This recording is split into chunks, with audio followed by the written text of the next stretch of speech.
Hello student, આપણે ધોરણ 11 science જીવ વિજ્ઞાનની અંદર આજે એક નવું ચેપ્ટર ચાલુ કરવા જઈ રહ્યા છીએ. ચેપ્ટર નંબર 19 જેનું નામ છે ઉત્સર્ગ, પેદાશો અને તેનો નિકાલ. પહેલા તો આપણે આ ચેપ્ટરના નામને ડિટેલમાં સમજી લઈએ, જેથી કરીને આપણને ચેપ્ટરનો અભ્યાસ છે એ સરળ લાગે, અથવા તો આપણને એ સમજવું છે સહેલું પડે. તો સૌથી પહેલા આપણને ન ખબર હોય એવો શબ્દ અથવા તો જેના વિશે આપણે વધારે માહિતીની જરૂર પડે એવા પ્રકારનો શબ્દ એટલે કે ઉત્સર્ગ પેદાશો. ઉત્સર્ગ પેદાશો કોને કહેવાય અને તેનો નિકાલ એ તો આપણને ખ્યાલ જ છે, પણ આ ઉત્સર્ગ પદાર્થ એટલે શું એનાથી આપણે વાત સમજવાની ચાલુ કરીએ. તો આપણે બધા જાણીએ છીએ એમ કે મનુષ્ય છે એ પોતાની દેહ ધાર્મિક ક્રિયાઓમાં બે પ્રકારની ક્રિયાઓ કરે છે, જેમ કે ચયન અને અપચયન. આ બે ક્રિયાઓમાં ચયન અને અપચયન પ્રક્રિયા, જેને આપણે શું કહીએ છીએ તો કે ચયાપચય. આ ચયાપચય જે પ્રક્રિયા છે, તો આ જે ચયાપચય પ્રક્રિયાઓ છે જેમાં આપણે એમ કહીએ કે શક્તિનો સંગ્રહ થાય, અથવા તો જેને આપણે ચયન કહીએ, અને શક્તિ મુક્ત થાય. શક્તિ મુક્ત થાય જેને આપણે અપચયન કહીએ. એટલે કે કમ્બાઇનલી ચયાપચય તરીકે આ શબ્દ છે આપણી માટે જાણીતો છે. તો જે કંઈ આ ચયાપચયની પ્રક્રિયા કરીએ છીએ એના દ્વારા આપણા શરીરમાં અથવા તો પ્રાણીઓના શરીરમાં ઘણા બધા એવા પદાર્થો ઉત્પન્ન થાય છે જે નકામા છે. નકામા પદાર્થ એટલે કયા અર્થમાં નકામા પદાર્થ? તો કે જે તે પ્રાણીઓના શરીરના અર્થમાં નકામા પદાર્થ. દુનિયાના કોઈ પણ પદાર્થ એવા નથી કે જે નકામા એટલે બધા જ માટે નકામા હોય. એક પ્રકારની સજીવ માટે નકામા પદાર્થ એ જ બીજા પ્રકારના સજીવ માટે કામના પણ હોઈ શકે છે. તો આ ચયાપચય પ્રક્રિયાથી નકામા પદાર્થો એ નિર્માણ પામે છે. આ નિર્માણ પામતા નકામા પદાર્થ જે છે એની આપણે જો વાત કરીએ, લિસ્ટ બનાવીએ નકામા પદાર્થોનું, એવા કયા નકામા પદાર્થો છે? તો સૌથી પહેલા નાઇટ્રોજન યુક્ત નકામા પદાર્થ. એટલે નાઇટ્રોજન યુક્ત નકામા પદાર્થ એટલે શું? તો કે આ એવા પદાર્થો છે કે જેના બંધારણની અંદર નાઇટ્રોજન છે. હવે આપણે બધા જાણીએ છીએ એમ કે આપણા શરીરમાં કે પ્રાણીઓના શરીરમાં તમે ડીએનએ લઈ લ્યો, આરએનએ લઈ લ્યો કે પ્રોટીન લઈ લ્યો, આ બધાયમાં બંધારણમાં શું આવે છે? નાઇટ્રોજન તો કોઈક ને કોઈક સ્વરૂપે આવે જ છે. આ બધાયના વિઘટનથી અથવા તો આ બધી વસ્તુ બનવા માટે જે બાય પ્રોડક્ટ તરીકે નાઇટ્રોજન યુક્ત નકામા પદાર્થ ઉત્પન્ન થાય છે એ સામાન્ય રીતે કયા છે? તો કે તો એમોનિયા. સૌથી પ્રાણી શરીર માટે ઝેરી પદાર્થ કહી શકાય એવો જ એક પદાર્થ છે યુરિયા અને યુરિક એસિડ. આટલા નાઇટ્રોજન યુક્ત નકામા પદાર્થો છે જે પ્રાણીના શરીરમાં ચયાપચયની પ્રક્રિયા દ્વારા છે એ ઉત્પન્ન થાય છે. અહીંયા ઉત્સર્જનની આમ આપણે વ્યાખ્યા કરીએ ને તો મનુષ્ય તો ઠીક, પણ મનુષ્ય જેવા ઉચ્ચ કક્ષાના પ્રાણીઓમાં જે કાંઈ પ્રવાહી સ્વરૂપનો કચરો છે એના નિકાલ માટે આ ઉત્સર્જન શબ્દ પ્રયોગ કરવામાં આવ્યો છે, જેને આપણે એક્સક્રીટરી સિસ્ટમ તરીકે ઓળખીએ છીએ. ઉત્સર્ગ પદાર્થ અને તેના નિકાલ માટે જે ઉત્સર્જન તંત્ર આવે એને એક્સક્રીટરી સિસ્ટમ તરીકે ઓળખવામાં આવે છે. એટલે કે પ્રાણીઓ દ્વારા જે ઘન અર્ધઘન સ્વરૂપે મળોત્સર્જનની પ્રક્રિયા થાય છે એ આમાં ગણવામાં આવતી નથી. મળોત્સર્જન પ્રક્રિયા છે એ ઉત્સર્ગ પદાર્થ તરીકે ગણવામાં આવતી નથી. આ તો ઉત્સર્ગ પદાર્થ અને તેનો નિકાલ એ મેઇન જે કોન્સેપ્ટ છે એ કોના આધારિત છે, કોના નિકાલ માટે છે? તો કે નાઇટ્રોજન યુક્ત નકામા પદાર્થના નિકાલ માટે છે. અને નાઇટ્રોજન યુક્ત નકામો પદાર્થ તરીકે મુખ્ય 3 છે: એમોનિયા, યુરિયા અને યુરિક એસિડ. આટલા જ પદાર્થ નકામા હોય છે એવું નથી. નાઇટ્રોજન સિવાય પણ, મળ સિવાય પણ પ્રવાહી સ્વરૂપે મનુષ્યના શરીરમાં ઘણા નકામા પદાર્થો ઉત્પન્ન થતા હોય, જેમ કે અમુક સોડિયમ આયન છે, પોટેશિયમ આયન છે, કેટલાક ક્લોરીન આયન છે, કેટલાક ફોસ્ફેટ યુક્ત રચના છે, તો કેટલીક સલ્ફેટ યુક્ત રચના છે. આ બધી જ વસ્તુ ઉત્સર્ગ પદાર્થમાં જ આવે છે. આ જો પ્રવાહી સ્વરૂપે એટલે કે પાણીમાં દ્રાવ્ય થઈ અને શરીરની બહાર નિકાલ થાય તો આ બધી જ વસ્તુ આ ઉત્સર્ગ પેટોની કેટેગરીમાં મૂકી શકીએ.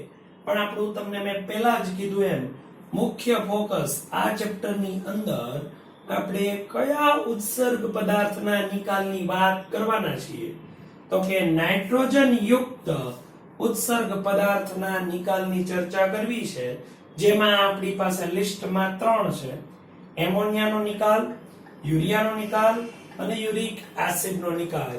આ ત્રણેય એક યા બીજી રીતે નાઇટ્રોજન યુક્ત ઉત્સર્ગ પદાર્થના સ્વરૂપ જ છે. તો આ ચેપ્ટરમાં એટલી વાત ક્લિયર છે કે પ્રવાહી સ્વરૂપે ઉત્સર્ગ પદાર્થના નિકાલની વાત કરવાની છે. ઘન કે અર્ધઘન સ્વરૂપે ઉત્સર્ગ પદાર્થના નિકાલની ચર્ચા નથી કરવાની. એનો અર્થ શું થાય? તો કે પ્રવાહી સ્વરૂપે જો નિકાલ કરવાનો હોય તો સૌથી સામાન્ય સ્વરૂપ છે મૂત્ર, જેને આપણે યુરિન કહીએ છીએ. મૂત્ર સ્વરૂપે નિકાલ કરવાની વાત આવે એટલે કે ઉત્સર્ગ પેદાશોને નિકાલ કરવા માટે મૂત્ર સ્વરૂપી રચનાનો ઉપયોગ કરવાનો છે. બરાબર છે? મૂત્રમાં મુખ્ય કયા ઉત્સર્ગ પદાર્થનો નિકાલ કરવાનો છે? તો આપણે લિસ્ટ બનાવ્યું એમ 3. એમાંનો પહેલો ઉત્સર્ગ પદાર્થ આપણે વાત કરીએ એમોનિયા. હવે આપણે બધા જાણીએ છીએ એમ કે જનરલી એમોનિયા કેવા સ્વરૂપે હોય? તો કે વાયુ સ્વરૂપે હોય એમોનિયા. બરાબર છે ને? એમોનિયાનો સ્વરૂપ વાયુ હોય, પણ આ જલ દ્રાવ્ય છે. એટલે તો કે પાણીમાં સરળતાથી ઓગળી જાય છે એમોનિયા. એટલે શું બની જાય? એમોનિયા વાયુમાંથી એમોનિયા જળ બની જાય. આપણે જે 3 પદાર્થોની વાત કરવાની છે એ 3 માંનો એમોનિયા સૌથી વધારે ઝેરી છે. હવે આનો જો નિકાલ કરવો હોય એટલે કે એની ઝેરી અસર ન થાય એવી રીતે જો આનો નિકાલ કરવો હોય તો કમ્પલસરી શું કરવું પડે? તો કે કમ્પલસરી આપણે ખૂબ જ વધારે પ્રમાણમાં વધારે પાણીવાળી રચનાથી એટલે કે ખૂબ જ વધારે પાણી દ્વારા એને ડાયલ્યુટ કરી અને એનો નિકાલ કરી શકાય. તો પ્રાણીઓમાં ચયાપચય દ્વારા સૌથી પહેલી પ્રોડક્ટ ઉત્સર્ગ પદાર્થ તરીકેની એમોનિયા જ બને છે. હવે એઝ ઇટ ઇઝ એમોનિયા સ્વરૂપે જ નિકાલ કરવો હોય તો કયા પ્રાણી કરી શકે? તો કે કમ્પલસરી એમોનિયા જ સ્વરૂપે જો નિકાલ કરવો હોય તો એનો નિકાલ કરનાર પ્રાણી મોટા ભાગે જળચર હોય છે. જળચરમાં તે ખાસ કરીને જે આપણે કહીએ ને કે ભાઈ કાસ્તી મત્સ્ય, કેવી કાસ્તી મત્સ્ય અને બીજા જળચર પ્રાણીઓ શું કરે છે તો કે પોતાના શરીરમાં આવો એમોનિયા તૈયાર થાય એટલે એ ઝાલરો દ્વારા અથવા ત્વચા દ્વારા સીધે સીધો એનો નિકાલ ક્યાં કરે છે? ઝાલર અથવા ત્વચા દ્વારા સીધે સીધો એનો નિકાલ કરે છે પાણીમાં. પોતે પાણીમાં જ રહે છે એટલે જે ખૂબ જ વધારે માત્રામાં પાણીની જરૂર છે એ પાણી અહીંયા પૂરતી માત્રામાં અવેલેબલ છે, માટે એ ઝાલર અને ત્વચા એવા અંગો દ્વારા ડાયરેક્ટ એમોનિયાનો ઘા કરે છે પાણીમાં. હવે પાણીમાં જ રહે છે, એમોનિયા ભલે ઝેરી રહ્યો પણ આટલું બધું પાણી છે એમાંય એમોનિયાનો ત્યાગ કરે છે તો ઇનડાયરેક્ટલી ઈ ડાયલ્યુટ થઈ જાય છે. ડાયલ્યુટ થઈ જાય છે એટલે તો કે એની સાંદ્રતા રહેતી નથી, એની સાંદ્રતા ગુમાવી દે છે. બરાબર છે? એટલે કે આ ડાયલ્યુટ સ્વરૂપે સૌથી ઝેરી છે છતાંય વાંધો આવતો નથી. પણ આનો નિકાલ કોણ કરી શકે? તો કે જળચર પ્રાણીઓ. જે પ્રાણીઓ એમોનિયા સ્વરૂપે જ આવી નાઇટ્રોજન યુક્ત પદાર્થનો નિકાલ કરે છે એવા પ્રાણીઓને એમિનોટેલિક કહેવામાં આવે છે. એમિનોટેલિક નો અર્થ બીજો એવો થાય કે એવા પ્રાણીઓ કે જે એમોનિયા સ્વરૂપે નિકાલ કરે છે માટે એને એમોનિયા ત્યાગી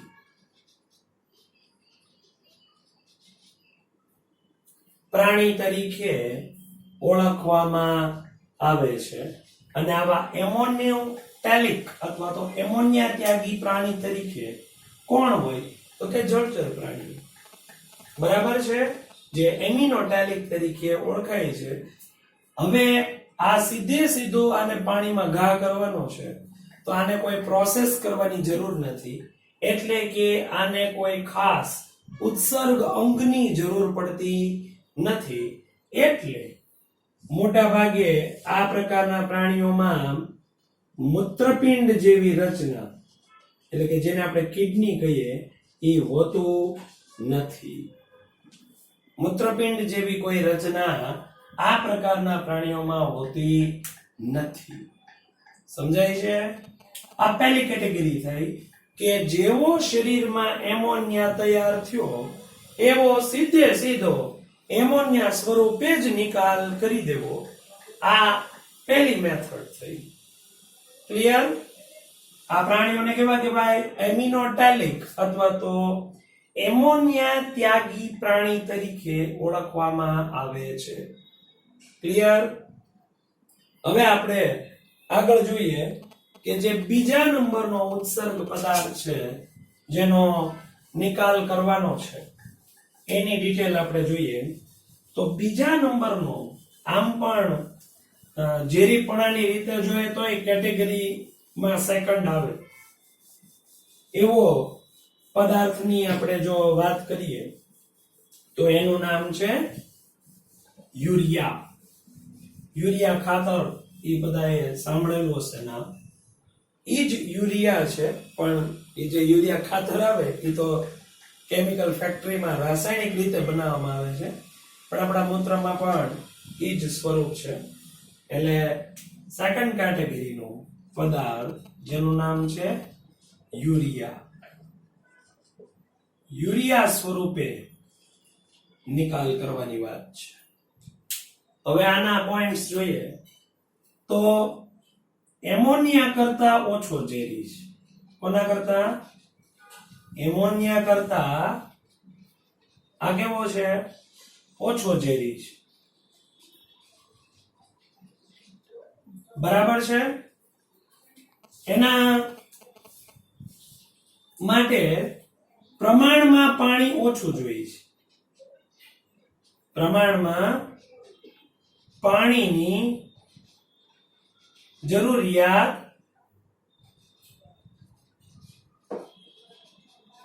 ઓછી છે. કોના કરતા? એમોનિયામાં જેમ ખૂબ જ વધારે માત્રામાં પાણી જોતું હતું એમ અહીંયા પ્રમાણમાં પાણી કેવું જોઈએ છે? ઓછું જોઈએ છે. બીજી વાત કે આ કયા પ્રકારના પ્રાણી આવી રીતે ઉપયોગ યુરિયામાં કન્વર્ટ કરે? તો કે જે પ્રાણીઓને જરૂરી પાણી મળી રહે છે પણ મોટા ભાગે આ પ્રાણીઓ પાણીમાં નથી રહેતા. તો કે મોટા ભાગના ઉભયજીવી જેને કહેવાય, એટલે કે જે પાણી અને જમીન બંને ઉપર રહેતા હોય. કેટલીક કાસ્તી મત્સ્ય, કેટલીક કાસ્તી મત્સ્ય, આ સિવાય તો કે સસ્તનો, જેમાં માણસનો પણ સમાવેશ થાય છે, મેમલ્સ. આ બધા પ્રાણીઓ શું કરે છે? નાઇટ્રોજન યુક્ત પદાર્થનો નિકાલ યુરિયા સ્વરૂપે કરે છે. તો એનો અર્થ કે આનો નિકાલ એમોનિયાનો કરવો હતો ત્યારે શક્તિની જરૂર કેવી પડી હતી? તો કે ખૂબ જ સામાન્ય. નહીં બરાબર ને? સીધો ઘા જ કરવાનો છે. ઘા કરવામાં કઈ શક્તિની જરૂર પડી નહીં. પણ યુરિયા સ્વરૂપે નિકાલ કરવો હોય તો આ પ્રકારના પ્રાણીના યકૃતમાં શું થાય છે? તો કે આ જે એમોનિયા છે એનું રૂપાંતર યુરિયામાં થાય છે. તો સ્વાભાવિક છે આ પ્રોસીજર કરવા માટે શક્તિની જરૂર પડે, એટલે કે અહીંયા એટીપી સ્વરૂપે શક્તિ ખર્ચ થાય છે. એનો અર્થ કે યુરિયાનું નિર્માણ ક્યાં થયું? આ પૂછાઈ શકે હો નીટમાં. યુરિયાનું નિર્માણ ક્યાં થાય? યકૃતમાં. આ પ્રકારે જે યુરિયા બન્યો એનું નિર્માણ થયું યકૃતમાં. એનું વહન થયું રુધિરમાં અને એનું ઉત્સર્જન થયું મૂત્રપિંડમાં. આ ત્રણેય પોઈન્ટ છે આ મોસ્ટ ઇમ્પોર્ટન્ટ ફોર નીટ. કોની વાત કરીએ આપણે? યુરિયા નિર્માણ પામે યકૃતમાં, વહન રુધિર દ્વારા થાય અને ઉત્સર્જન મૂત્રપિંડ દ્વારા થાય. માટે આ પ્રકારના પ્રાણીઓમાં આના નિકાલ માટે મૂત્રપિંડ જેવી અંગરચનાની જરૂર છે. ઓલામાં જે મૂત્રપિંડની જરૂર જ નહોતી એમ અહીંયા મૂત્રપિંડ, જેને આપણે કિડની કહીએ છીએ, એની જરૂર છે. અને યુરિયા સ્વરૂપે જે પ્રાણીઓ ત્યાગ કરે છે એ પ્રાણીઓ માટે નામ શું આપવામાં આવે? તો કે યુરિયોટેલિક પ્રાણી. યુરિયોટેલિક પ્રાણી એટલે શું? તો કે જે નાઇટ્રોજન યુક્ત ઉત્સર્ગ પદાર્થનો નિકાલ કયા સ્વરૂપે કરે છે? યુરિયા સ્વરૂપે કરે છે. એટલે એને યુરિકોટેલિક પ્રાણી અથવા તો યુરિયા ત્યાગી પ્રાણી કહેવામાં આવે છે. કેવા? યુરિયા ત્યાગી પ્રાણી કહેવામાં આવે છે. ક્લિયર? તો આ બીજી કેટેગરીની વાત કરી કે જેમાં એમોનિયા કરતા ઓછું પાણી જોઈએ, એમોનિયા કરતા ઓછો ઝેરી છે, પણ એમોનિયાના નિકાલ કરતા આમાં વધારે શક્તિની જરૂર પડે છે. ક્લિયર? ત્રીજો આપણો જે લાસ્ટ કેટેગરીમાંનો જે પદાર્થ છે નાઇટ્રોજન યુક્ત, જેનો આપણે નિકાલ કરવાનો છે, એની વાત કરીએ.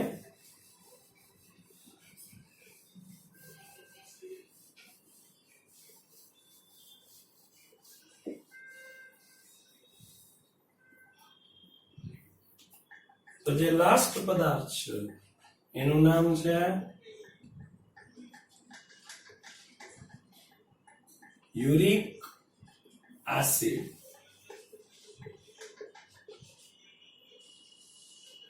આ સૌથી જટિલ સ્વરૂપ કહી શકાય. એમોનિયા કોઈ પ્રોસેસ વગરનું હતું.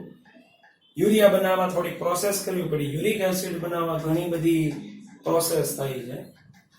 આમાં નહિવત પાણી જોઈએ છે. આમાં પાણી સૌથી ઓછું જોઈએ, પહેલી વાત. બીજી વાત, આ સૌથી ઓછો ઝેરી પદાર્થ છે.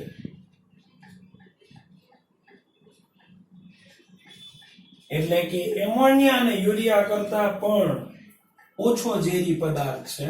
પાણી પણ સૌથી ઓછું જોઈએ છે.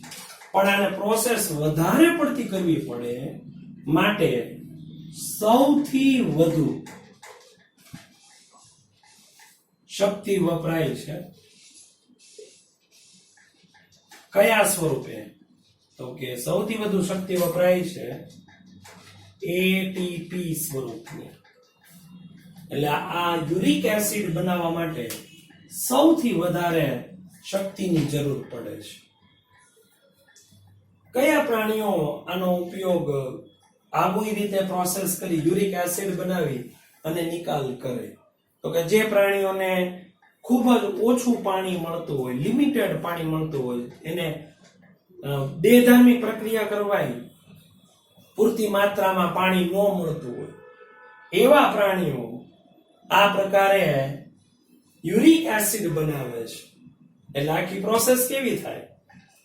તો કે નાઇટ્રોજન યુક્ત પદાર્થ છે, એમાં સૌથી પહેલા શું બને? તો કે એમાંથી બને એમોનિયા, એમાંથી તો કે યુરિયા, અને ફાઇનલી એમાંથી યુરિક એસિડ નિર્માણ થાય. એટલે આટલી પ્રોસેસ કરવી પડે. માટે એ પ્રવાહી સ્વરૂપ નહીં, પણ આપણે કહીએ ને ચરક, લુબ્ધી,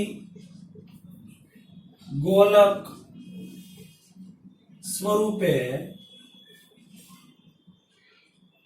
નિકાલ કરે. શું કામ? તો કે એમાં પાણી કેવું છે? નહિવત છે. માટે એ સેમી સોલિડ, અર્ધઘન કહેવાય ને, લુબ્ધી ચરક સ્વરૂપે એ નિકાલ કરે છે, પણ સૌથી ઓછો ઝેરી છે. મેં હમણાં કીધું એમ કે આ કયા પ્રાણીઓને આવું કામ કરવું પડે? તો કે સૌથી ઓછું મળતું એવા તો કે સરીસૃપ પ્રાણી, ખાસ પક્ષી, અને રણમાં અથવા સૂકા પ્રદેશમાં રહેનારા પ્રાણી.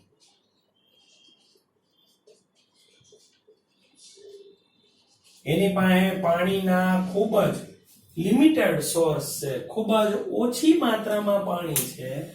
માટે આવા પ્રાણીઓને એમોનિયામાંથી યુરિયા, યુરિયામાંથી યુરિક એસિડ બનાવી નહિવત પાણી શરીરમાંથી વ્યય પામે એવા સ્વરૂપે, એટલે કે ચરક, લુબ્ધી કે ગોલક સ્વરૂપે એનો નિકાલ કરવો પડે. ખાસ કરીને ઘણા બધા કીટકો પણ આ કેટેગરીની અંદર આવે છે. તો યુરિક એસિડ સ્વરૂપે આ ત્યાગ કરે છે, માટે એને યુરિકોટેલિક પ્રાણી કહેવાય છે. આ પ્રાણીને કેવા કહેવાય? યુરિકોટેલિક પ્રકારના પ્રાણી કહેવાય. અથવા મેં કીધું એમ કે યુરિક એસિડ ત્યાગી પ્રાણી કહેવાય. કેવા? યુરિક એસિડ ત્યાગી પ્રાણી તરીકે ઓળખવામાં આવે છે. ક્લિયર? આ શું મેં કીધું? તો કે આ પ્રકારના પ્રાણીઓને પ્રોબ્લેમ શું છે? તો કે પાણી બહુ લિમિટેડ મળે છે. તો લિમિટેડ પાણીમાં એ નાઇટ્રોજન યુક્ત ઉત્સર્ગ પદાર્થનો નિકાલ આ બધી પ્રોસેસ કરી અને ફાઇનલી સૌથી ઓછામાં ઓછું ઝેરી પદાર્થમાં રૂપાંતરિત કરે, જેને આપણે યુરિક એસિડ કહીએ છીએ, અને એના સ્વરૂપે ત્યાગ કરે જે સૌથી ઓછો ઝેરી છે. પણ આને સૌથી ઓછો ઝેરી બનાવવા જે પ્રોસેસ કરવી પડે છે, માટે સૌથી વધુ શક્તિ ખર્ચ થાય છે. ક્લિયર આ વાત? તો આપણે ઝડપથી આ ત્રણ કેટેગરીનો જે તફાવત છે એ આપણે જોઈ લઈએ, જેથી આપણને નીટ માટે ખાસ કામમાં આવે અને આપણને યાદ રાખવામાં સરળ પડે. એવા પ્રકારે આપણે એક ચાર્ટ તૈયાર કરીએ અને આ વાતને આપણે ખાસ સમજી લઈએ. આપણી પાસે ત્રણ પદાર્થ છે. કયા કયા? તો કે એમોનિયા, યુરિયા અને યુરિક એસિડ. આવા ત્રણ પદાર્થ છે. હવે કેટેગરી વાઇઝ આપણે જોતા જઈએ કોને કઈ વસ્તુ કેટલી જરૂર પડે. સૌથી પહેલા આપણે વાત કરીએ ઝેરીપણું.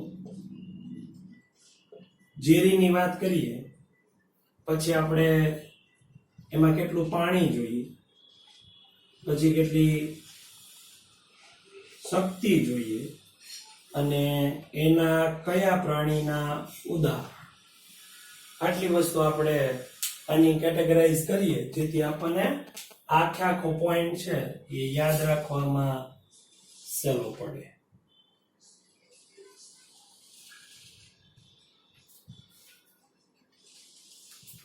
ક્લિયર?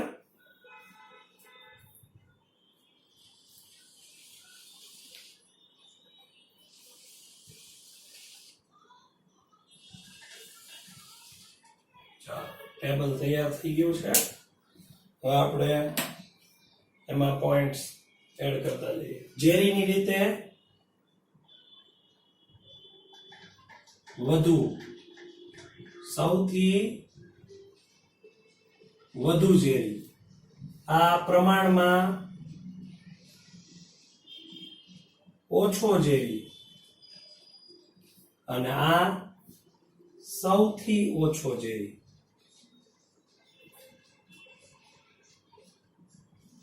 ક્લિયર?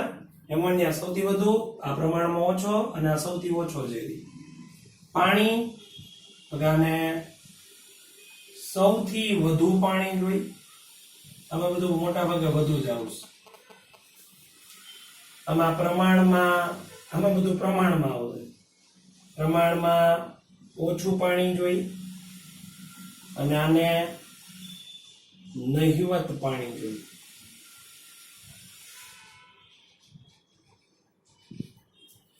નહિવત પાણી. શક્તિ તો અહીંયા નહિવત આવશે.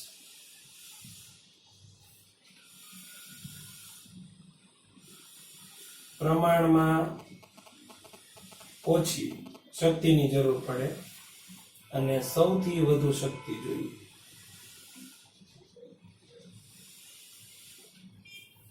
ઉદાહરણમાં આમાં જળચર પ્રાણી, અહીંયા ઉભયજીવી સસ્તન, અહીંયા પક્ષી ને સરીસૃપ. એવો એનો સ્ક્રીનશોટ લઈ લો. મોસ્ટ ઇમ્પોર્ટન્ટ, આમાં બધી જ વાત કવર થઈ ગઈ. તમારે નીટ માટે કામમાં આવે એવું હોય તો આનો સ્ક્રીનશોટ લઈ લેજો, અને આ રીતે યાદ રાખવું જરૂરી છે. ક્લિયર? બીજી એક વાત, યુરિયાના નિર્માણમાં આ વસ્તુ એડ કરી દો. એક કાર્બન ડાયોક્સાઇડ જોઈએ અને અહીંયા 3 કાર્બન ડાયોક્સાઇડ વપરાય. ભેગા ભેગા કાર્બન ડાયોક્સાઇડ નું પ્રમાણ અહીંયા કાર્બન ડાયોક્સાઇડ ની જરૂર રહેતી નથી. એમોનિયા સ્વરૂપમાં તો કે કાર્બન ડાયોક્સાઇડ આવે. ક્લિયર આટલી વાત? તો આપણે શું જોયું? આ અત્યારે આપણે જે વાત કરી એ એવી વાત કરી કે પ્રવાહી સ્વરૂપે નાઇટ્રોજન યુક્ત ઉત્સર્ગ પદાર્થનો નિકાલ કરવો હોય તો આપણી પાસે 3 એવા ઉત્સર્ગ પદાર્થ છે. Ammonia, urea, uric acid. એનો નિકાલ જનરલી કેવી રીતે થાય છે અથવા તો એનું ઝેરીપણું કેવું છે એના ઉપર અત્યારે આપણે ચર્ચા કરી. કયા પ્રકારના પ્રાણીઓ કયા પ્રકારના પદાર્થનો નિકાલ કરે છે. બરાબર. નેક્સ્ટ લેક્ચરમાં કયા પ્રાણીઓ પાસે કેવા પ્રકારના ઉત્સર્ગ અંગો આવેલા છે. આમાં તો ખાસ કાંઈ જળચર પ્રાણીમાં તો જાલર ને ત્વચા ને એવું જ છે, પણ અમુક પ્રાણી જળચર હોવા છતાં ઉભયજીવી હોય તો એ બધા પાસે ખાસ પ્રકારની ઉત્સર્જન માટેની અંગરચના કે ગ્રંથિઓ આવેલી છે અને અમુક પ્રાણીઓ પાસે ખૂબ જ સુવિકસિત ઉત્સર્ગ અંગો છે. તો એના ઉદાહરણ સાથે આપણે નેક્સ્ટ લેક્ચરમાં ચર્ચા કરશું. ત્યાં સુધી બધાને બેસ્ટ ઓફ લક.